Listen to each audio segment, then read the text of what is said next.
한 번 구원은 영원한가?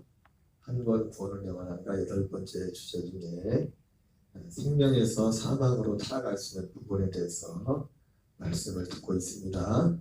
어제 말씀드렸던 것처럼 생명에서 사망으로 타락할 수 있는 특별히 중요한 요인 중에 가장 큰 핵심은 다른 복음이었고, 그리고 두 번째는 특별히 이제는 물론 모두에게 관계된 것이겠지만 지도자들에게 있어서 지도자들뿐만 아니죠. 스스로 선생이 되지 말라, 이렇게 주의를 줬습니다. 그래서 사도 바울은 이런 것을 알기 때문에 사도 바울은 고린도 15장 31절에 사도 바울의 자랑은 나는 날마다 죽노라 이렇게 했습니다. 다른 복음인 자기 의를, 항상 우리는 자기 의를 쫓아갈 그런 가능성이 있고, 그리고 또 다른 다른 복음의 하나의 또 하나의 모습은 육체의 소욕을 따라가는 육신의 성욕, 안목의 정욕, 이생의 자랑을 추구하는 우리 옛사람의 어떤 기질들, 그 기질들을 끊임없이 경계하지 않으면, 물론 그것이 하나님의 이러한 열매들이 생명에서 사망으로 타락하는 그런 부분의 그 열매들이, 물론 그 기준은 하나님이 정확히, 모든 기준은 하나님이 아시겠죠. 그러나 어떤 부분에 있어서는 고린도전서 교회에 말씀하셨던 것처럼 육체는 멸하고 그 영혼은 마지막 날에 구원하기 위하여 말씀했던 것처럼 하나님이 어떤 그런 극한 상황에서도 그 영혼만을 구원하시는 그런 역사들이 있겠지만, 그러나 생명에서 사망으로 타락은 그 육체만 멸하는 것이 아니라 마지막 날 그 영혼까지도 그 하나님의 나라에 들어가지 못하는 그러한 결과들이 나올 수 있음을 말씀하고 있습니다. 그래서 바울은 오직 그에게 자랑할 것은 오직 한 가지,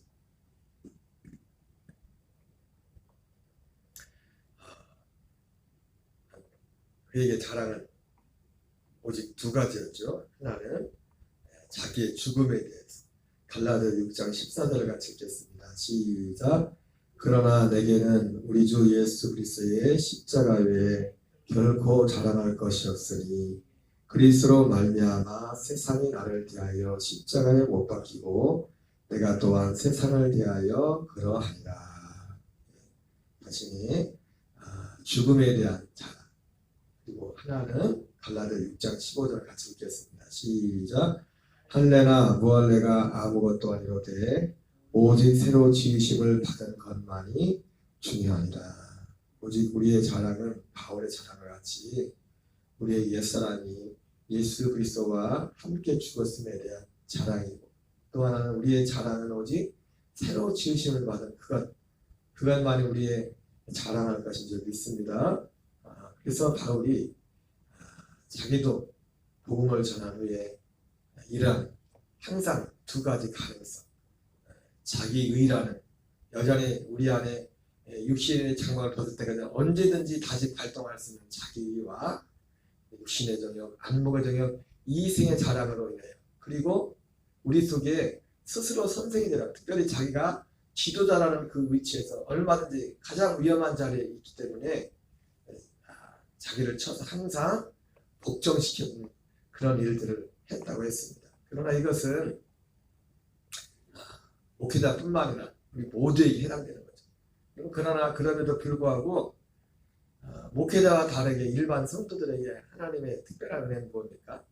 이란 우리가 스스로 선생이 되려 하는, 우리가 스스로 우리는 양 같아서 다 제 길로 갔거늘 이렇게 말씀한 것처럼 얼마든지 그럴 수 있는 가능성이 있기 때문에, 그렇기 때문에 하나님께서 우리에게 주신, 특별히 일반 성도들이 주신 하나님의 은총은 뭡니까? 하나님이 바울 입장에서는 어제 그렇게 말했지만은 하나님이 성도들에게, 하나님의 아들들에게 그들을 감독할 수 있는, 지도할 수 있는 지도자를 하나님이 세우셨다는 겁니다. 이것이 하나님이 우리가 구원을 이뤄가는 데 있어서 하나님의 여전히 변함없는 하나님의 방법입니다. 그렇기 때문에 우리가 생명을 얻고, 생명을 얻는 것도 사실은 이 그리스의 복음을 전하는 그 복음 전도자, 목회자를 통해서 생명을 얻는 것이고, 또 생명이 자라나는 부분도 하나님이 이렇게 이 목회자의 입을 통해서 나오는 그 말씀을 통하여 하나님의 생명권을 이루어가는 줄 믿습니다. 그렇기 때문에 두 가지를 제가 말씀을 드렸지만, 우리가 생명에서 살아남으로 타락하지 않으려면 우리가 생명을 얻는 부분에도 있겠지만은 생명을 얻고 풍성히 얻기 위해서 우리가 주의해야 될 하나가 뭐냐면 궁극적으로 하나님의 그 성도들을 인도하는 목회자와의 그 관계를 바르게 해야 되는 겁니다. 어떻게 보면 내 마음이 교회와 목회자를 향한 그 마음의 생각이 지금 나와, 정확히 말하면 나와 주님과의 관계였던 거예요. 목회자가 하나님이라는 게 아니라, 주님이라는 게 아니라 하나님이 우리의 생명구원을 이루어가는 데 있어서 하나님의 그 원리를 그렇게 만들어놨기 때문에 그런 것입니다. 그래서 우리 성도들은 종이 자기 머리를 못 감는다 이렇게 말하고 있지만, 내가 스스로 말할 것이 아니라 사적으로 말하는 것이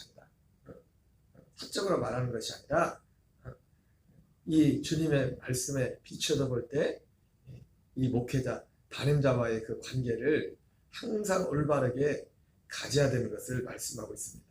사도행전 20장 28절 같이 읽겠습니다. 시작. 여러분은 자기를 위하여 또는 온 양떼를 위하여 삼가라. 성령이 그들 가운데 여러분을 감독자로 삼고 하나님이 자기 피로 사신 교회를 보살피게 하셨느니라. 여러분, 모든 성도들을 뭐라고 합니까?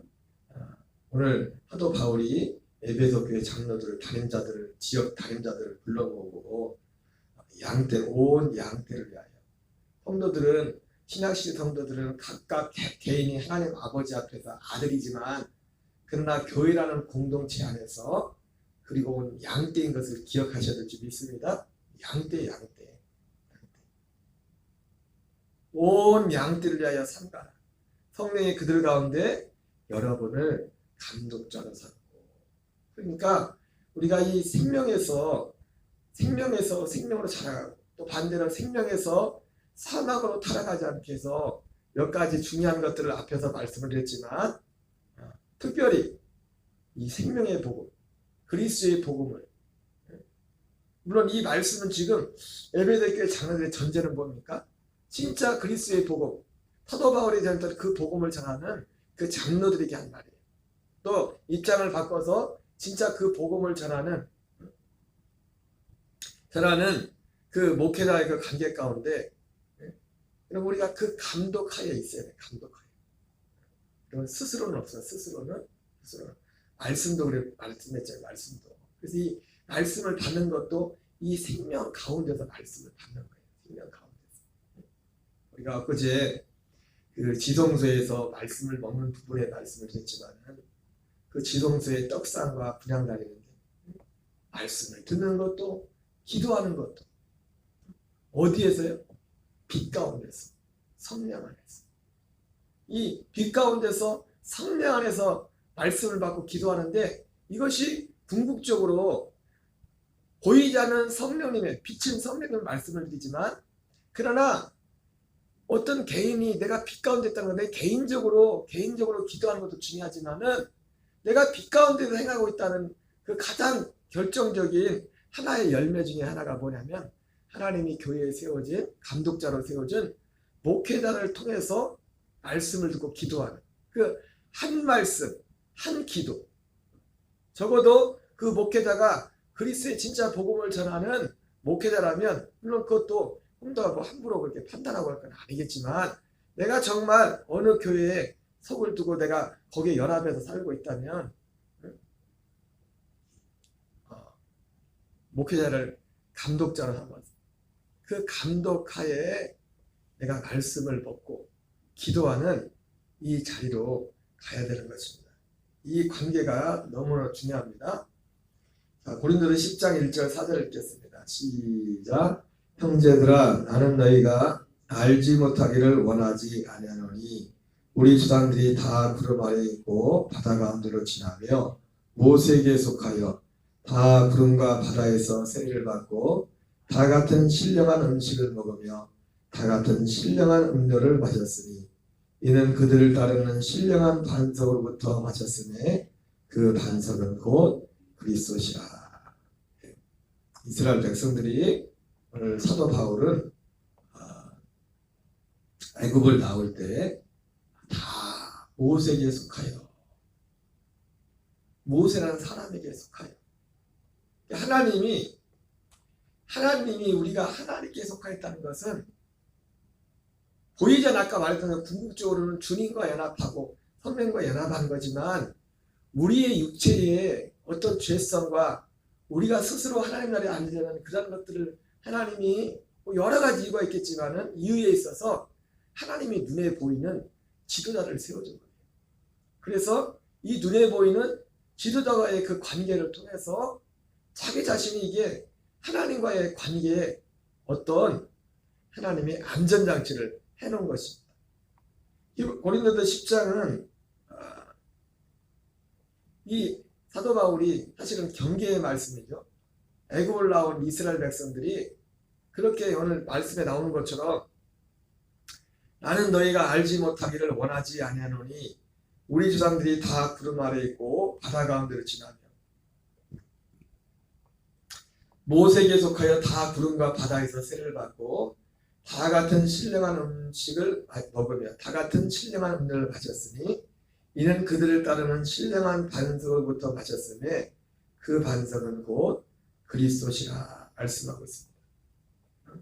이렇게 하나님의 기적 가운데 이제 애굽을 나왔지만 그 광야에서 이스라엘 백성들이 어떻게 다 멸망을 받았는지 그 말씀을 말하면서 사도 바울이 경계를 목적으로 이 편지를 썼어요. 이 내용을 썼는데 거기에 보면 뭐 4가지 정도의 이스라엘 백성들이 광야에서 심판을 받은 그 4가지 목록들이 나오죠. 우상 숭배라든지 음행이라든지 하나님을 시험한 것, 원망한 것 이런 것들이 나오는데 근데 이런 것들의 모든 특징은 뭐냐면 여기 말씀에 나오는 것처럼 모세에게 속하여 이렇게 했는데 모세의 지도력을 벗어났어요.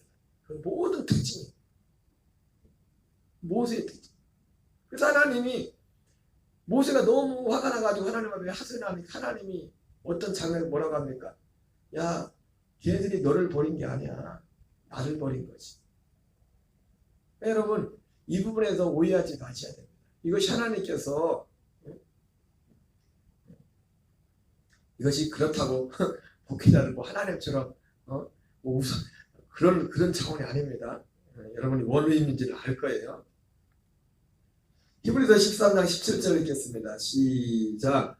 너희를 인도하는 자들에게 순종하고 복종하라. 그들은 너희 영혼을 위하여 경상하기를 자신들이 청산할 자녀가 취하느니라. 그들로 하여금 즐거움으로 이것을 하고 근심으로 하게 하지 말라. 그렇지 않으면 너희에게 이익이 없느니라. 정말 그렇습니다. 제가 이 자리에 있기 때문에 이 말씀을 드리는 것이 아니라 여러분 자신을 위해서 너희를 인도하는 자들에게 순종하고 복종하라. 그들은 너희 영혼을 위하여 경성하기를 자신들이 청산할 자녀가 취하느니라. 그들로 하여금 즐거움으로 이것을 하게 하고 근심으로 하게 하지 말라. 그렇지 않으면 너희에게 이익이 없느니라. 요다서 1장 6절 같이 읽겠습니다. 시작. 또 자기 지위를 지키지 아니하고 자기 처소를 떠난 천사들을 큰 날의 심판까지 영원한 결박으로 흑암에 가두셨으며. 여러분 특별히 이것은 특별한 경우이지만은 성도로서 목회자로서 자기에 있어야 될 그 자리가 있습니다. 우리가 똑같이 하나님의 아들들이지만은 자기가 있어야 될 지위가 있는 거예요. 이게 좀 지나친지 모르겠지만은 오늘 보통 교회에 가면 다 목사님들이지만 담임 목사님이 있고 부목사님이 있지 않습니까? 적어도 그 부목사님이 그 교회 가서 목사님일지라도 담임 목사님과 부목사님은 다른 거예요. 하나님이 세우는 그런 질서가 있기 때문에. 그래서 사람들은 내가 사람의 종이지 하나님의 종이지 사람의 종이냐 그런지 뭐 안 해요. 어떤 면에 있어서 그 사람에게 순종하는 그 모습이 어떤 면에 있어서는 하나님께 순종하는, 여러분 오해하지 마시기 바랍니다. 이 어떤 질서적인 차원은 하나님의 만난 어떤 영적인 질서적인 면인 거예요. 그런 면에 있어서 우리에게 본을 잘 보여주는 사람 중에 한 사람이 다윗이죠. 다윗이 그 사울 왕이 자기를 죽이려고 여러 번 쫓아올 때 그가 사울 왕을 죽일 수 있는 기회가 여러 번 있었지만 그에게 손을 대지 않았어. 그건 어떻게 보면 극단적인 어떤 상황까지 갔을 때죠. 절대로 손을 대지 않고 그 마음의 중심에 그 지도자에 대한, 왜 지도자에 대해서 그런 마음을 갖고 있었습니까? 그게 단지 지도자에 대한 마음이 아니에요. 하나님과의 관계라고. 하나님과의 관계. 엊그제도 말씀드렸지만 한나나 다윗이 그 중심의 믿음의 중심이 하나님과 맞는 게 뭐냐면 그렇게 형편없는 엘리 같은 그 선지자 앞에서도 그 선지자로서의 하나님의 선지자로서의 그 권위와 그 질서를 인정했다. 그래서 사무엘을 낳을 때도 어떻게 낳습니까? 그 엘리의 축복 기도를 받고 와서 사무엘을 낳는다. 이건 너무나 중요한 겁니다. 반대로 아무리 뛰어나고 능력이 많은 고라의 일당이 그 사람들도 어떻게 보면은 굉장히 어떤 요즘으로 말하면 영적인 능력, 어떤 질서, 능력과 어떤 파워가 있는 그런 사람들이었지만은 그가 아론과 그런 하나님의 세운 그 질서를 허물어뜨릴 때 하나님의 땅을 갈라가 그를 삼켜버리는 그런 일들이 있었습니다. 그리고 그 아무리 가까운 혈과육으로는 누나면서 형이었던 아론과 미리암과의 관계에 있어 모세가 부수연을 취한 일로 인하여 비방을 할 때 미리암이 문둥병에 들게 하고, 이게 꼭 모세가 다 잘했기 때문에 그런 게 아니에요. 하나님이 세우는 건 질서예요, 질서. 그래서 그런 질서도 질서지만 특별히 우리가 생명본을 이뤄가는 데 있어서 여러분, 하나님은 이번 2024년도 주제가 그렇지만 하나님은 우리 생명을 자라게 하는데 함께, 혼자 자라게 하지 않아요. 이 함께라는 단어 속에는 여러 가지 의미가 포함되어 있지만 그 의미 중에, 함께라는 의미 중에 포함되는 게 뭐냐면 이 목회자의 그냥 혼자 독단적으로 내가 혼자 신앙생활을 독단적으로 신앙생활을 하는 게 아니라, 그래서 제가 어떤 면에서 가끔씩 교회 밖에 구원이 없다는 이유가 없다는 말씀드리는 이유 중에 한 요소가 뭐냐면 그러한 요소에서 하나님이 나 혼자 독불장군으로 구원받는 것도 그렇고 구원을 이뤄가는 것도 그렇고 독불장군이 없어요. 물론 개인적으로 개인의 신앙은 개인으로 자기가 얼마큼 순종하고 거기에 따라 있겠지만 하나님이 교회라는 공동체, 교회 가운데 특별히 하나님이, 그러니까 요즘 뭐 가나안 성도, 안나가 성도 있는데 물론 여러 가지 그분들 가운데 여러 가지 피치 못할 어떤 상황이 있을 수 있겠지만은 결코 그 하나님 볼 때 바람직한 게 아닙니다. 하나님 볼 때 기뻐하는 모습이 아니에요. 그것이 특히 장기적으로 갈 때. 그 하나님이 원하는 교회의 모습이 아니라 교회의 모습.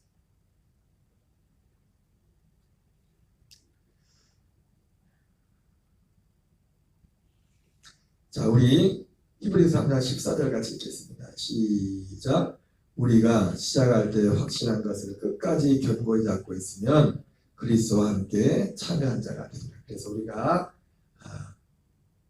시작할 때 확신한 것을, 우리가 생명에서 사망으로 타락하지 않으려. 물론 이것도 생명구원을 얻고 생명구원을 이뤄가는 사람들에게 전제된 것입니다.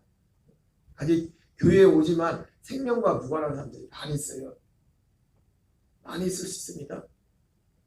우리가 시작할 때 확신한 것을 끝까지 견고히 잡고 있습니다. 여러분, 우리가 확신한 것이 뭡니까? 확신한 것이, 사실은 확실한 것이 앞에서 다 말씀드린 거예요. 지금 우리가 생명에서 사망으로 타락하지 않으려면 다른 복음을 경계했지 않습니까? 우리가 시작할 때 확신한 것이 뭐냐면 복음에 대한 확신. 복음에 대한 확신, 그리고 그 복음에 대한 확신에서 나오는 두 가지 경계. 내 옛사람의 그 애자가 도달한 애자와 자기 의와 그리고 육신에 대한 안목에 이상에 대한 그런 경계심 마지막까지. 그래서 아까 말씀드린 것처럼 확신한 게 뭡니까? 그 확신한 가운데 나온 자랑이 나의 죽음을 자랑하고, 그 확신한 것에 나온 자랑이 뭡니까? 새 생명을 자랑하고, 나의 죽음과 오직 우리가 자랑할 것은 그리스도와 함께 죽는 나의 죽음과 새 생명밖에 없어요. 새 생명. 그거 외에 우리는 자랑할 게 없어요. 자랑할 게. 그리고 스스로 선생이 되지 마라. 그런 그 어떤 경계. 그리고 방금 세 번째 말씀드렸던 지도자와의 그 관계가 이것의 가치. 뭐 더 있을 수 있겠지만 우리가 시작 때 확신한 것, 바로 확신하는 것이 바로 무엇이냐면 바로 방금 제가 말씀드렸던 이러한 것들이 바로 우리가 확신하는 것. 이것을 끝까지 견고히 잡고 있으면 그리스도와 함께 참여한 자가 되리라 말씀하고 있습니다. 계시록 3장 11절 같이 읽겠습니다. 시작. 내가 속히 오리니 네가 가진 것을 굳게 잡아 아무도 내 면류관을 빼앗지 못하게 하라. 여러분 이것을 굳게 잡고 있습니까? 방금 말씀드렸던 며칠 동안 말씀드렸던 이 세 가지 진짜 복음을, 그리고 그 진짜 복음에 살아가기 위해서 이것을 우리가 힘쓰고, 그리고 나 자신 스스로 선생이 되지 않게 해서, 그리고 하나님이 이 질서 가운데서 특별히 교회에서 선포되는, 다른 목사들이 선포되는 그 말씀을 정말 사모함으로 생명으로 먹고 있는 것. 이것이 내가 그리스도의 생명 안에 살고 있는, 제가 목사이기 때문에 하는 얘기가 아니라 하나님의, 저도 처음부터 목사였습니까? 저도 짧은 얘기하지만 저도 평신도로 신앙생활을 했다고요. 이것이 목사로서 하는 얘기가 아니라 평신도로서 저도 그렇게 해왔기 때문에. 요한일서 5장 16절 17절 읽겠습니다. 시작. 누구든지 형제가 사망에 이르지 않으는 죄 범하는 것을 보고는 구하라. 그리하면 사망에 이르지 않은 범죄를 위하여 그에게 생명을 주시리라. 사망에 이르는 죄가 있으니 이에 관하여 나는 구하라 하지 않노라. 모든 불의가 죄로 돼 사망에 이르지 않는 죄도 있도다. 그리고 분명히 사망에 이르는 죄가 있다고 말씀합니다. 그런 분들은 사랑의 사도연조차도 구하지 말라고 해요. 구하지 말라고. 그 정도로. 히브리서 6장 4절 6절입니다. 시작. 한 번 빚을 받고 하늘의 은사를 맛보고 성령에 참여한 바 되고 하나님의 선한 말씀과 내세 능력을 맛보고도 타락한 자들은 다시 새롭게 하여 회개하게 할 수 없나니 이는 그들이 하나님의 아들을 다시 십자가에 못 박아 드러내고 욕되게 합니다. 여기 보니까 다시 새롭게 할 수 없다고 했습니다. 타락한 자들. 물론 여러분 이 타락의 기준은, 정확한 기준은 하나님만이 정하십니다. 하나님이. 그러나 이 타락한 증세들은 뭔지 지금 제가 말씀을 드렸어요. 타락. 이러한 것들이 우리에게 이러한 증상이 있다면 정말 두려워해야 돼요. 어쨌든 오늘까지 생명에서 사망으로 타락할 수 있는 부분에 대해서 말씀을 드리면서 오늘 사도 바울이 권면했던 것처럼 우리가 처음 시작할 때 확신했던 그것을 견고히 잡으시기 바랍니다. 처음부터 확신했던 것이 무엇인지를 제가 말씀을 드렸어요. 그리고 아직 이 복음에 들어오지 못한 분들 계시다면 이 복음으로 온전히 연합해 갈 수 있는 그 은혜를 달라고 우리가 함께 기도해야 될 줄 믿습니다. 우리 주기도문으로 마치겠습니다. 하늘에 계신 우리 아버지여, 이름이 거룩히 여김을 받으시오며 나라 임하옵시며 뜻이 하늘에서 이루어지는 같이 땅에서 이루어지이다. 오늘날 우리에게 일용할 양식을 주옵시고 우리가 우리에게 죄 지은 자를 사하여 주는 같이 우리의 죄를 사하여 주옵시고 시험에 들게 하지 마옵시며 다만 악에서 구하옵소서. 대개는